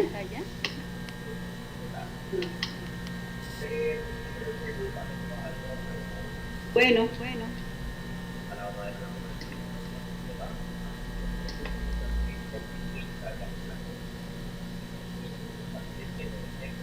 Pues bien, para básicamente voy a irme muy rápido ya que mis compañeros ya casi dijeron todo. Este libro que se llama Sociología, Educación y Capital Humano, Procesos y Momentos de la Educación Agropecuaria en Mexicana, del doctor Liberio Victorino y el doctor Francisco Ramos García, pues ya lo dijeron por ahí mis antecesores, es el resultado de reflexiones teóricas y vivencias de profesores y estudiantes en el medio rural, allá en el estado de Oaxaca. Creo que es un trabajo muy interesante en el sentido de que pocas veces se considera el punto de vista, en este caso, de los involucrados, ¿no? Que en este caso pues son los profesores y los alumnos. Este libro que bueno está muy completo y que abarca 3 capítulos, en donde el primero abarca la construcción de la escuela agropecuaria y plantea esta interrogante si fue planeado o es una coyuntura. Pues bueno, nos hace este recorrido por toda la educación agropecuaria del medio rural, desde la época precolombina hasta los tiempos modernos, ¿no? Como ustedes ya bien lo comentaron, habría que darle seguimiento, a lo mejor es un tema interesante para ver qué tanto el impacto tiene este nuevo cambio de régimen, ¿no? Este nuevo tipo de gobierno. Y bueno, este capítulo 2 de la que ya hablan también mis compañeros, dice Gestión Comunitaria y Visión Institucional en la instalación de la escuela agropecuaria, hace referencia a esta educación no formal en Oaxaca, cómo se van creando las brigadas, cómo vamos llevando la educación al medio rural, ¿verdad? Cómo se van coordinando en este caso para pues crear todo este seguimiento. Y bueno, este tercer capítulo dice el perfil del trabajador y su relación con el sindicalismo magisterial, aborda estas premisas socioculturales del mexicano y del oaxaqueño para poder entender su relación con el sindicalismo y el magisterio. Y bueno, en este sentido, pues este capítulo dice, pues me parece muy interesante, ya lo abordó por ahí la doctora, esta cuestión del sindicalismo también, de todos los problemas que se generan al interior, ¿no? Y bueno, partimos de esta interrogante de este capítulo 2, donde dice si es necesaria la escuela agropecuaria en Oaxaca, ¿no? Cómo se dan las relaciones productivas en este contexto, y sobre todo, yo me voy a centrar en este tercer capítulo, el perfil del trabajador y el sindicalismo magisterial. Si bien es cierto, algo que me apasionó del libro fue toda esta revisión que hacen los autores de cómo le dan esa identidad al mexicano, que lo distinguen, si bien es cierto que tiene el mismo origen que el ciudadano oaxaqueño, ¿verdad?, que el habitante de Oaxaca, pues los autores lo distinguen, ¿no? Le dan unas ciertas características.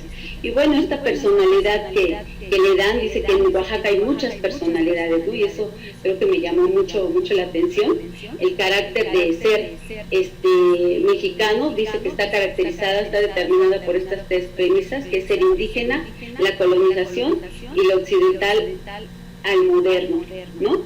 Y bueno, en este sentido, estas características que dicen del mexicano, ¿verdad?, que nos identifican, dice que el mexicano tiene que ver todo con nuestra historia de ser indígenas, de esta colonización, de este mestizaje. Y bueno, las características que abordan aquí del mexicano estos autores es que es pasivo, abnegado, propenso a la omisión, tendencioso al amor y al placer, individualista, tiene unas marcadas diferencias de socialización de acuerdo al entorno, tiene una especie de protección a la supervivencia que genera una extraña relación de amor, igualdad y poder, tiene una personalidad de abnegación y de sometimiento, un sentido de inferioridad y de inseguridad, resentimientos, pero que en algún momento puede ser valeroso y perseverante, y que utiliza la imitación como un sistema viciado que impide la realización personal.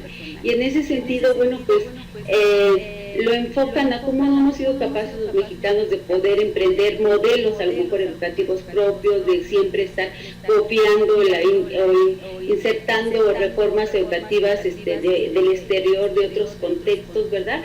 Y no se ha generado este tipo de iniciativas que en este caso pues tienen que ver con esta identidad que tenemos como mexicanos, ¿no? Y bueno, como ya lo dijo por ahí también mi colega, las características del habitante de Oaxaca son distintas, ¿no? Es un paisaje multicultural y de biodiversidad, porque estamos hablando de 570 municipios en donde hay 16 etnias que plantean aquí los autores que es imposible, ¿verdad?, poderlas conjuntar, y que por lo tanto pues el habitante de Oaxaca, el oaxaqueño, pues es un individuo disciplinado, perseverante en sus propósitos, que busca también consensos, es amante de lo espiritual, de sus tradiciones, llega a ser hasta supersticioso, es aguerrido, pero que en algunos momentos puede ser dócil y afiliativo, que es honrado y trabajador e inteligente, pero que sigue con esta condición y cosmovisión precolombina y lo hace idealista y apasionado de la libertad, que es responsable de sus actos con dignidad y honor hasta llegar al orgullo, que le gusta la fiesta, lo apasiona, lo compromete, lo libera, ¿no? Que es dócil y amable hasta llegar a ser la pleitesía y a la tolerancia a las agresiones, ¿no?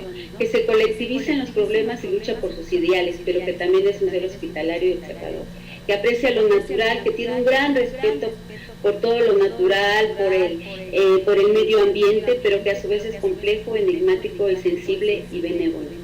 Y que bueno, pues en Oaxaca se ha buscado de miles de formas pues introducir estos modelos occidentales, estos modelos neoliberales, que han provocado también un choque de enfoques en las diferentes generaciones ahí en Oaxaca, ¿no?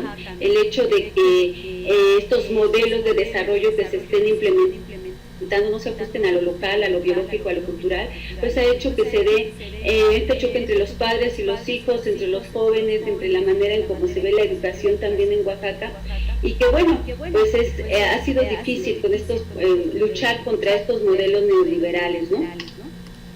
Y bueno, también este capítulo nos plantea algo que por ahí ya comentaron ampliamente, la historia del sindicalismo, esta cuestión de cómo surge el sindicalismo en su historia misma para defender los derechos de los trabajadores, y a lo largo cómo se ha venido distorsionando pues todos los problemas que hay al interior de los sindicatos, la imposición de líderes, la corrupción, la falta de líderes comprometidos, la burocracia, el hecho de que los ideales se desvían, ¿verdad?, a intereses propios, la no atención de las necesidades.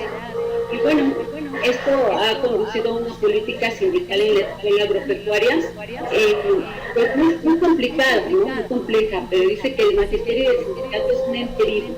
Esto rescato de este libro, en donde dice que tiene una capacidad de análisis enorme y una capacidad de participación, de propuesta y de acción, que logra que se pueda hacer un elemento facilitador y un elemento educativo también, ¿no? Que en esta lucha por la defensa de los derechos de los trabajadores, pues es un sistema orgánico. Y bueno, aquí pues va a ser difícil, ¿verdad? El sindicalismo agropecuario tiene que cambiar, nos plantea el libro, pues nos abre varias disyuntivas de investigación también en este estado tan diverso, con estas tan diferentes visiones del magisterio, tantos problemas por resolver como pobreza, marginación, siendo de los estados pues que tienen estos mayores niveles en porcentajes de estos problemas. Al interior del sindicato pues se ha polarizado, ¿no? Algunos ven que el sindicato ha sido un obstáculo para todas estas cuestiones, en este caso de la introducción de las reformas educativas. ¿Y cómo se ha polarizado esta cuestión? Algunos consideran que Oaxaca es uno de los estados con mayor rezago educativo, donde las pruebas enlace, las pruebas de PISA nos dicen que pues los alumnos pues tienen deficiencias en español, en matemáticas, ¿verdad? En el pensamiento lógico matemático, y sin embargo pues hay otros que defienden, ¿verdad?, que en Oaxaca sí ha habido avances, ¿no? Que estas cuestiones neoliberales de introducir estos modelos que no se adaptan a las necesidades propias de los oaxaqueños, pues no han funcionado, pero que hay logros, ¿no? Ha habido investigaciones también, pero sin embargo, pues hay una polarización, ¿no?, en este aspecto. Y bueno, yo quisiera finalizar y me quedo con esta cuestión y una interrogante, tal vez un reto para los autores en este caso y para el gobierno que ahorita está en turno, de decir que necesitamos una escuela agropecuaria. Si bien es cierto que la escuela agropecuaria quizás no fue con planeación y fue una manera coyuntural de implementarla, pues me quedo con esta parte y rescato esta parte de los autores donde dice que se necesita una escuela que responda a la complejidad psicosocial y megadiversa en el estado de Oaxaca, que se necesitan generar bienes culturales, técnicas, tecnologías, sistemas y procesos que incidan en el interés de los alumnos y de los profesores, y que si la educación se queda solamente en la reproducción de bienes y de otros contextos externos, de modelos que no se adaptan en este caso a lo local, a lo biológico, a lo cultural o a lo ambiental del estado de Oaxaca, pues seguiremos teniendo esos problemas de abandono escolar y de rezago. El rezago escolar, ustedes bien saben ahorita, debido a la pandemia, los índices de abandono y de deserción escolar están aumentando considerablemente. Entonces yo creo que hace falta, y es motivo a lo mejor de un estudio posterior, o vamos a ver si este gobierno le da cabida a crear este tipo de escuela agropecuaria diferente, ¿no?, como lo plantean aquí los autores. Si bien es cierto que la escuela agropecuaria, que la mayoría de la población ya se ubica en las grandes ciudades, un porcentaje se encuentra en las poblaciones, en las poblaciones urbanas y un porcentaje menor en las poblaciones rurales, si bien es cierto que creo que es una cuestión pendiente que tiene este gobierno de impulsar, ¿no?, de impulsar todos estos procesos y un tipo de escuela agropecuaria pues que verdaderamente se adapte a las necesidades y a los requerimientos y a los valores, sobre todo, y a la identidad, en este caso, pues de la gente de Oaxaca, ¿no? Ese sería pues mi comentario, y yo les agradezco mucho pues su atención. Gracias a la doctora Carmen Benítez por estos comentarios respecto al libro. Vamos a dar paso a las preguntas y a los comentarios que tenemos en nuestro chat. Tenemos de Ciaria Alvarado López. Buenas tardes. Considero que la evaluación realizada durante la reforma educativa nos permite tener una mejor educación, ya que se evaluaba a los docentes y sus habilidades para la actividad. Tenemos aquí una pregunta de Benito López, que es para todos, y nos dice: recordemos que a partir del impulso del neoliberalismo que hace José López Portillo en nuestro país, a ningún presidente del gobierno federal le ha interesado impulsar el sector agropecuario. En consecuencia, se ha puesto poca atención a la educación agrícola del país. ¿Se puede conseguir este libro a través de medios electrónicos o dónde se puede conseguir? La información ya está colocada en el chat, pueden ingresar a la página de Redilecat y aquí lo pueden descargar junto con otros materiales también muy interesantes. Tenemos una pregunta del compañero Aarón para todos. ¿Cuál es la importancia de la formación de maestros rurales en el México actual? Entonces, para cualquiera de nuestros autores, predominantemente que quiera responderla, y damos paso también a nuestros comentaristas, si alguien también quiere aportar o responder esta pregunta.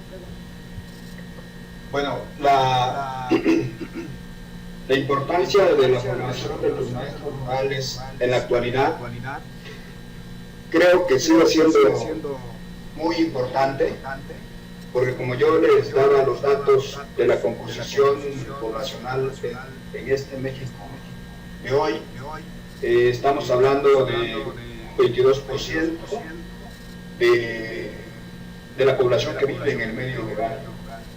Es una población como lo es el propio estado de Oaxaca, es una población mega diversa y sobre todo es una población que sigue dependiendo de la agricultura como sector primario, y estamos hablando de más de 12 millones de habitantes.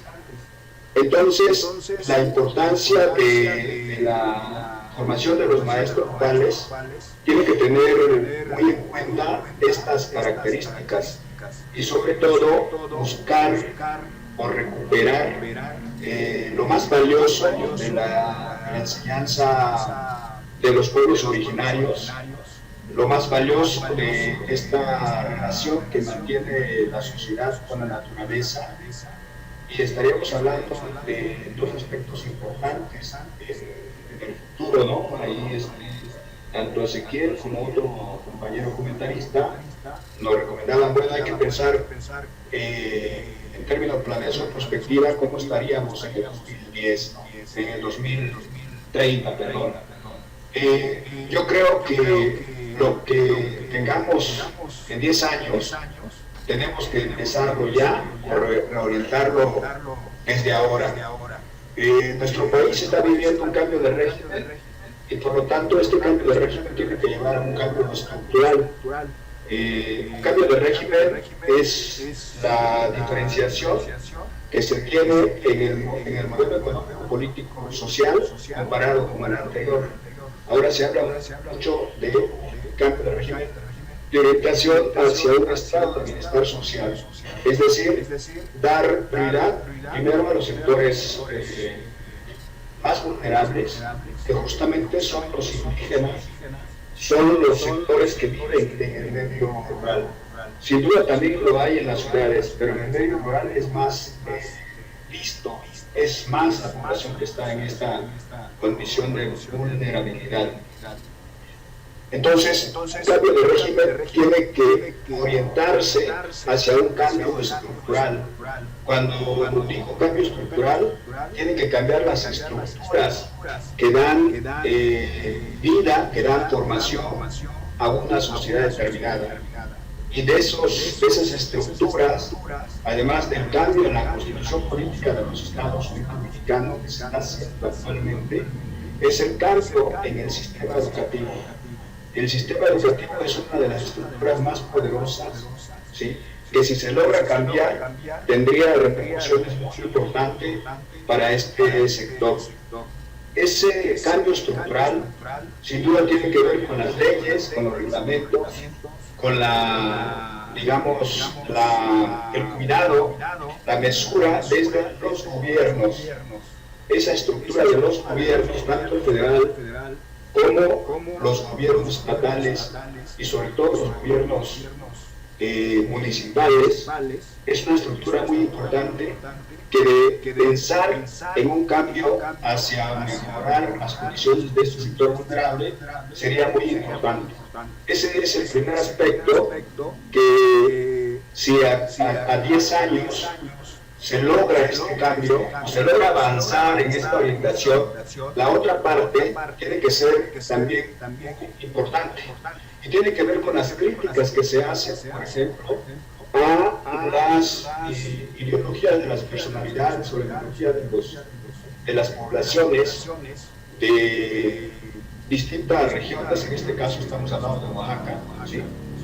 Y precisamente mientras esta población no tenga un cambio de actitud hacia comprender estos procesos de cambio de régimen y cambios estructurales, va a ser difícil que llegue ese cambio que aspiramos a que esté en mejores condiciones, digamos, al 2030.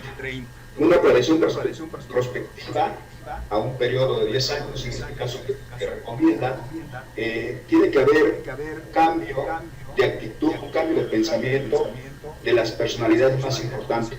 Y en estas personalidades más importantes, sin duda lo es el maestro rural.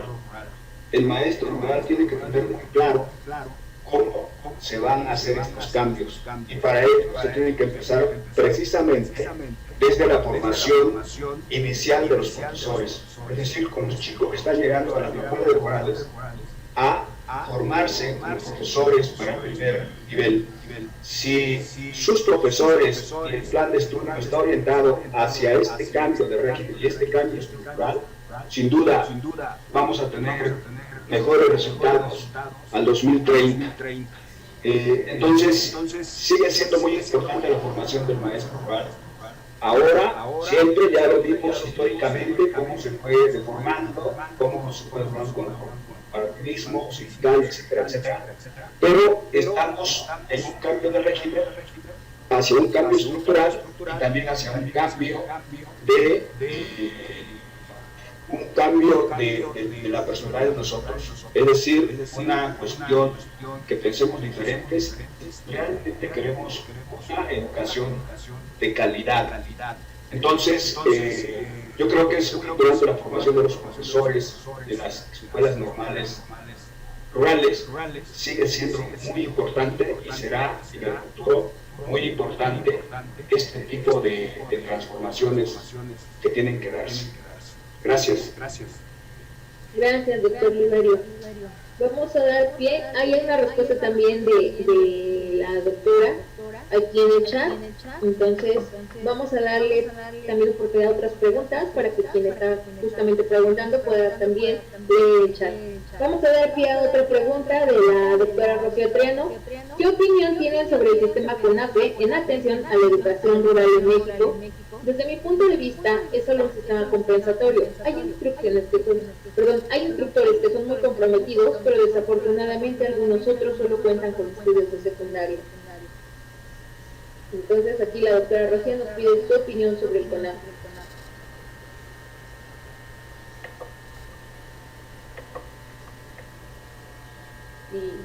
Francisco, no sé si quiere decir algo, o cualquiera de los comentaristas al respecto. Creo que no está conectado Francisco.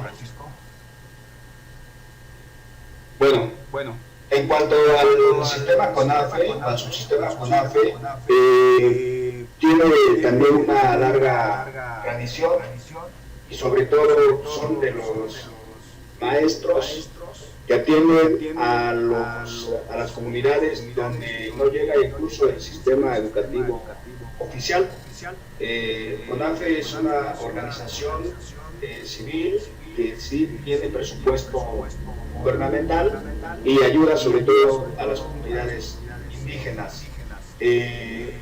Efectivamente ha entrado en esto que llaman programas compensatorios, pero también si nosotros buscamos hacer una investigación, un análisis para no generalizar precisamente el comportamiento de estos educadores, sí hay algunos de los educadores que tienen bien la tarea, digamos, saben de qué tipo de educación se trata y busca cambios al interior de esas comunidades a través de la educación y a través de la formación de los chiquitos que prácticamente están en ese sistema.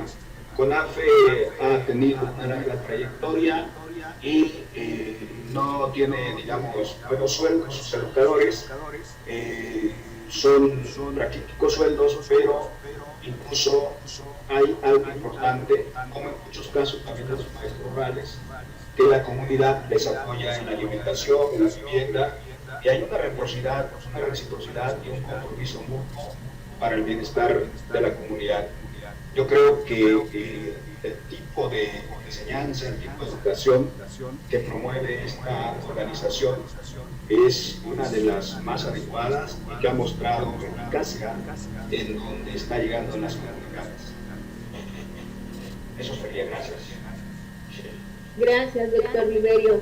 Y en relación a la pregunta anterior, nos dice la doctora Concepción Guerrero, En el libro se refiere a la formación de los maestros que trabajan en brigadas y que están en contacto con los productores y estudiantes de lugares ubicados y recónditamente en su mayoría.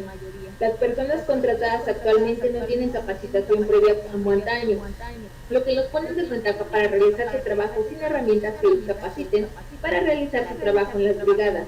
La importancia de capacitarlos, entonces, mejoraría su apoyo en los espacios donde se desempeñan. Vamos a dar la palabra al doctor Ezequiel, que también va a complementar la respuesta a esta pregunta y este comentario.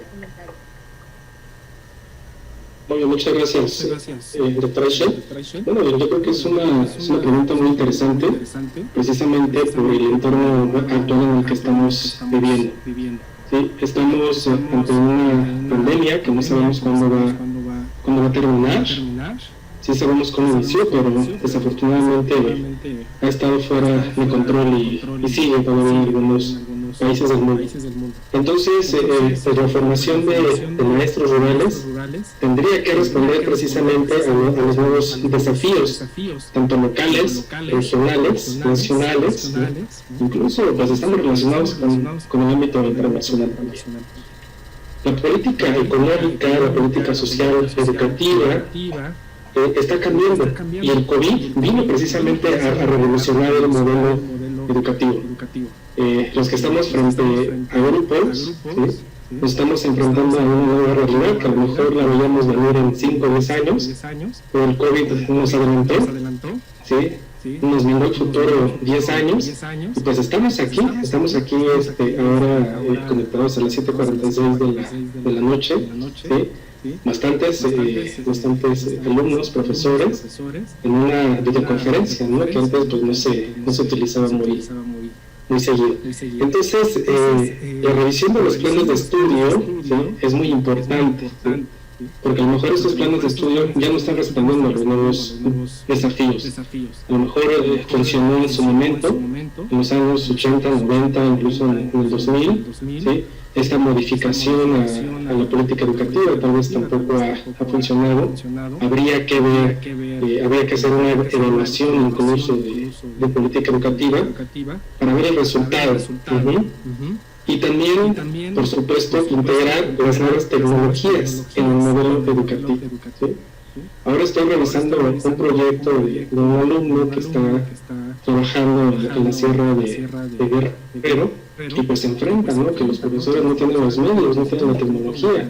Entonces el rezago educativo yo creo que va a ser muy importante en este periodo, porque hay poblaciones vulnerables, los pueblos indígenas, las poblaciones afromexicanas, y entre otros, que están enfrentándose a esta problemática, a la falta de tecnología y su acceso. Entonces, creo que es muy importante atender las necesidades del medio rural y contemplando a este tipo de poblaciones vulnerables.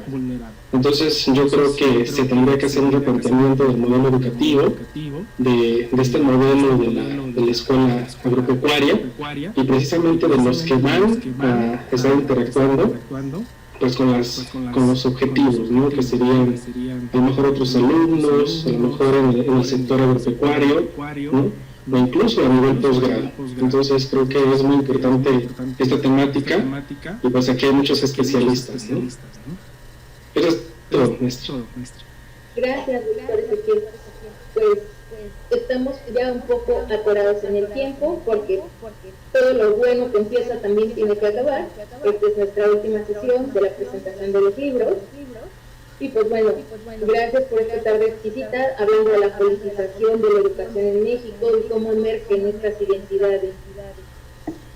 Aprovechando, hacemos un comercial. El día 3, 4 y 5 de diciembre, la Red Elecar, cuyo presidente es el doctor Liberio Victorino, tendrá un congreso sobre educación ambiental. En la página de la Red Elecar pueden encontrar mayor información, y en ese tenor, en su calidad de presidente de esta red iberoamericana, le solicitamos al doctor Liberio Victorino que sirva a hacer la clausura de este ciclo de lectura de libros, de este tiempo de compartir y de construir juntos, donde la tecnología, paradójicamente, nos ha mantenido más unidos que nunca. Doctor, le doy la palabra, por favor, para que realicen la clausura del evento y nos dirija unas palabras.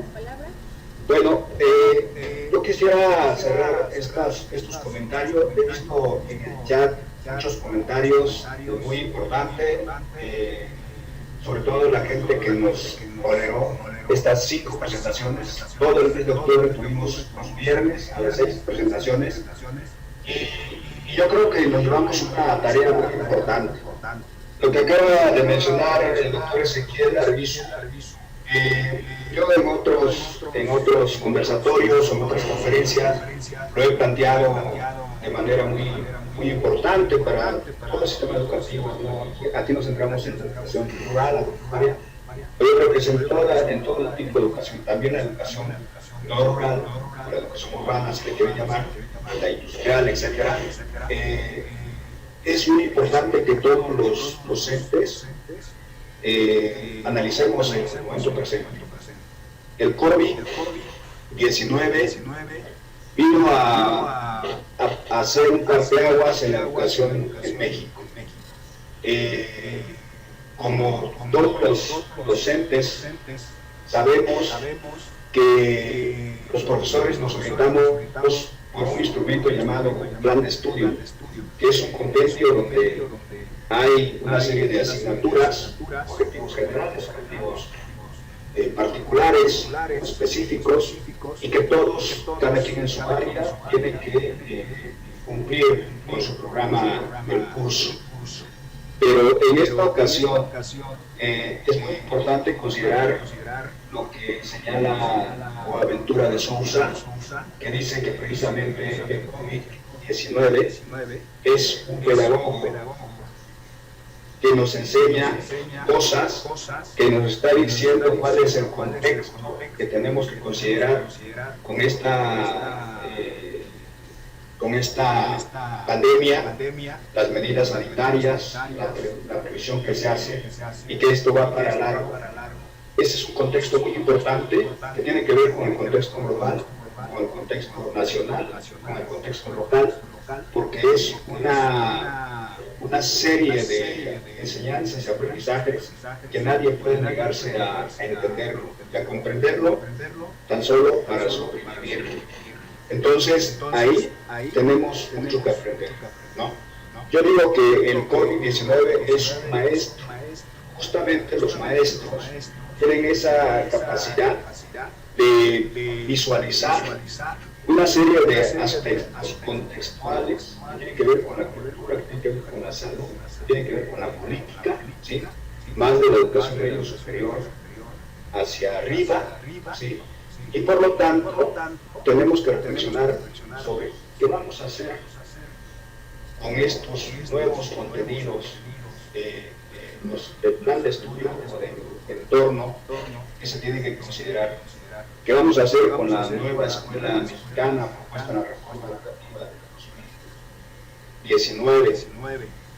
¿Qué vamos a hacer para evitar que no se incrementen los niveles de rezago, de reprobación, de deserción en los diferentes niveles en los que estamos trabajando? Son preguntas muy difíciles, es una gran responsabilidad. Y nosotros, además del cambio de actitud que les recomendaba hace rato, pues tenemos que también capacitarnos, actualizarnos, porque ahora yo he manifestado que la educación a distancia tiene que diversificarse en sus distintas modalidades, desde la educación por correspondencia, la educación por televisión, desde la telesecundaria, tres bachilleratos. ¿Por qué no pensar en teleuniversidad? ¿Por qué no pensar en la radio educativa, en la radio comunitaria? O sea, no podemos apostarle solamente a la virtual, a la internet, porque en muchas comunidades, sobre todo en este medio rural, no tienen las condiciones. Ni siquiera en la Ciudad de México, apenas el 36% de las familias tienen una computadora con todos los programas actualizados. O sea, el rezago es fuerte empezando por ahí. Entonces, tenemos que mirar hacia las otras formas de la educación a distancia. La educación a distancia no solamente es la virtual, hay otras 4 formas, estrategias que se tienen que implementar, que se tienen que impulsar. Bueno, terminando con esto, vamos a clausurar el evento. Los esperamos con sus ponencias, con su participación en el 10º Congreso Internacional de Educación Ambiental para la Sustentabilidad, que lo vamos a desarrollar aquí en la sede de Texcoco, en la Universidad Autónoma Chapingo, y que hay participaciones de varios países como son Colombia, Costa Rica, El Salvador, entre otros, y por ahí nos seguiremos viendo. Bueno, son las 7:55 de la noche, en este día 30 de octubre, damos por concluidos, y yo supongo que tuvimos éxito en todas las presentaciones, y que espero que a ustedes les haya gustado, que nos mantengamos en contacto para entregarles sus constancias con valor curricular, sobre todo a los estudiantes que estuvieron acompañando de la Universidad Pedagógica, sede de Ecatepec, de la Universidad Autónoma de la Ciudad de México, de la Universidad Autónoma del Estado de México, de la Universidad Autónoma de Chapingo, y seguramente de otras universidades también privadas de aquí de Texcoco. Y pues cerramos esta presentación de libros, y les deseo muchas felicidades, que la pasen bien, y nos seguiremos viendo en otro próximo evento. Muchas gracias a todos por su participación, gracias a Isel por coordinar efectivamente este evento, a todos nuestros autores, comentaristas, que nos hicieron el favor de releer los materiales o leerlos, a la gente que nos estuvo acompañando también de Colombia, a la maestra Montoya, al maestro al maestro Calibá, a muchos otros profesores que son, digamos, de la red, participan en la red, y también en su país están haciendo su propio trabajo. Muchas gracias, Isel, gracias a todos. Muchas gracias a todos, nos vemos, feliz fin de semana. Gracias a todos nuestros asistentes. En el chat les puse un mensaje, sus constantes las estarán recibiendo en esta primer quincena de noviembre. Denos oportunidad de hacer con todo cuidado la elaboración para que sus nombres no tengan problemas de ortografía. Por eso les estuvimos solicitando un correo electrónico. Si después de la primer quincena de noviembre no la han recibido, por favor escríbanos por correo electrónico. Bueno. Una recomendación es que lean los libros que se han presentado. No hemos terminado, maestro, excelente punto. Y también los invitamos a que ingresen a la página de Redilecad. Cada uno de los textos que se compartieron, aunados a otros, los encuentran allí de manera gratuita y digital. Toda la información de los futuros eventos de la red y del ICEMER también relacionados con la red los pueden encontrar en esta página electrónica. Buen fin de semana a todos, muchas gracias por su asistencia. Gracias a todos. María Luisa, un saludo desde Puebla, México. Muy bien, muy bien.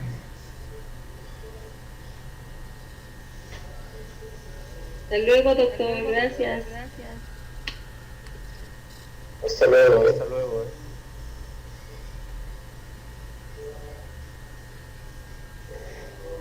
Hasta luego, doctora Carmen. Gracias por acompañarnos.